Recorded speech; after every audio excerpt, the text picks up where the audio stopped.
സ്വർഗത്തിലെ മഞ്ഞായിരുന്നു.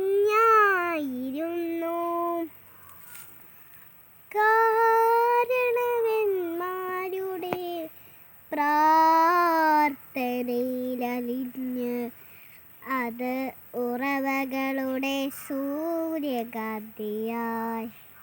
ഭൂമിയിൽ വിരിഞ്ഞിറങ്ങി. വെള്ളം സ്വർഗത്തിലെ മഞ്ഞായിരുന്നു.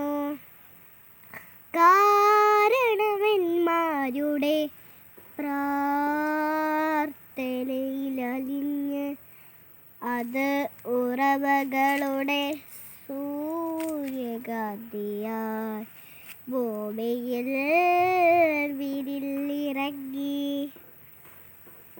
ആ അമൃതപില്ലെ അരുവികളായി വെള്ളം ഞങ്ങളുടെ മാതൃഭാഷയായി.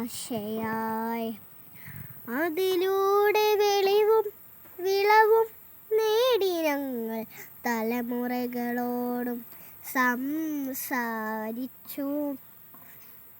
ഞങ്ങളുടെ നാടിനു പേര് പുഴകളുടെ നാടെന്നായിരുന്നു. പുഴകളായിരുന്നു ഞങ്ങൾക്ക് തേനും വയമ്പും.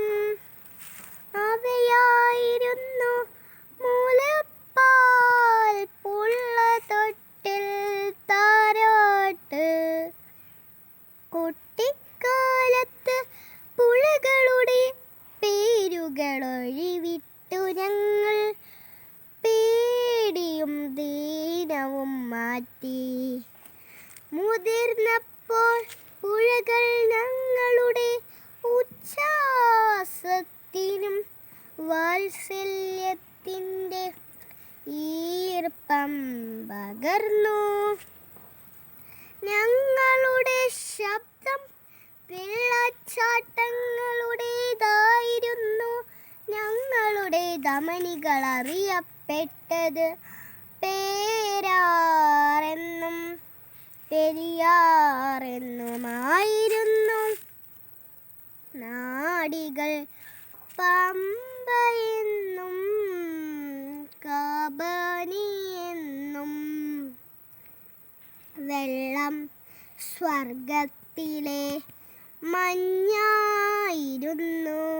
ഭൂമിയുടെ ഉദരം നിറയെ ജലമായിരുന്നു.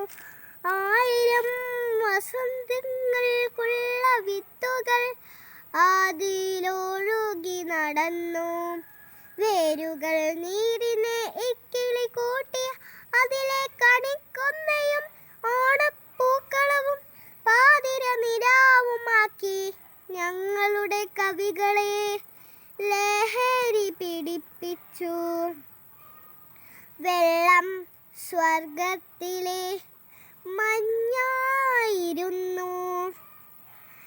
ഇനിയും ഞങ്ങളുടെ പുഴകളിൽ പൗർണമി നിലാവു പോലെ തെളിനീർ നിറയും വരെ എൻ്റെ ആത്മാവ് ക്ഷമിക്കുകയില്ല.